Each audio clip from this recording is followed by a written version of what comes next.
সুপ্রভাত সকলকে। তোমরা সবাই কেমন আছো? আমরা বেশ ভালোই আছি।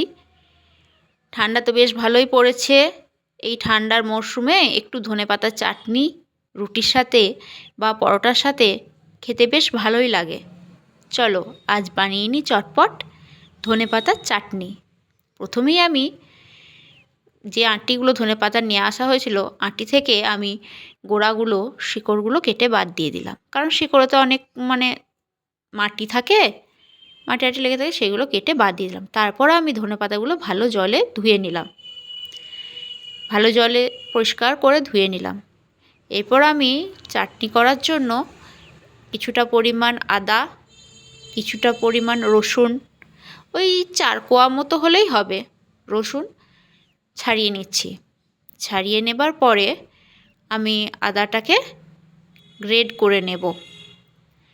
গ্রেড করে একটা বাটিতে সরিয়ে রেখে দিচ্ছি।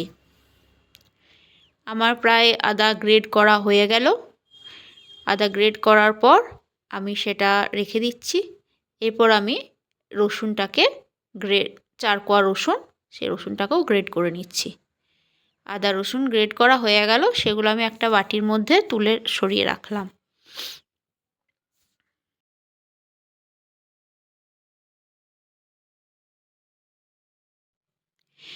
এবার আমি ধনেপাতা থেকে একটু ঘাসগুলোও বেছে নিচ্ছি, কারণ ঘাস থাকে আর কিছু শাক সবজিও শাক টাইপেরও কিছু থাকে, সেগুলো বাদ দিয়ে দিলাম।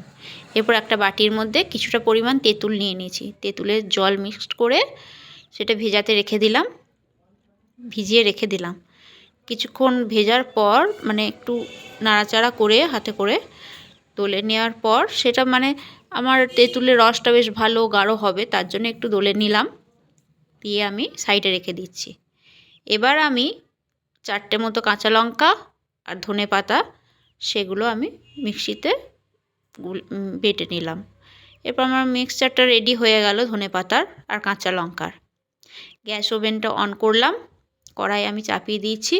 কড়াইটা ড্রাই হয়ে গেলে এবার আমি তেল দিয়ে দিলাম, অল্প পরিমাণ তেল দেওয়ার পর তাতে কালো জিরে, এরপর গ্রেড করা রসুন আদা সেগুলো আমি দিয়ে দিলাম। দিয়ে একটু ফ্রাই করার পর আমি ওই যে ধনেপাতা আর কাঁচা লঙ্কার যে পেস্টটা, সেটা আমি দিয়ে দিলাম। কিছুটা দেওয়ার পর নাড়াচাড়া করে আমি তেঁতুল জলটা দিয়ে দিলাম। এরপর আমি চিনিটাও দিয়ে দিলাম, পরিমাণ মতো চিনি, আর কিছুটা লবণও দিয়েছি। দিয়ে নাড়াচাড়া করে হয়ে গেল রেডি আমার ধনেপাতার চাটনি। ঠিক আছে।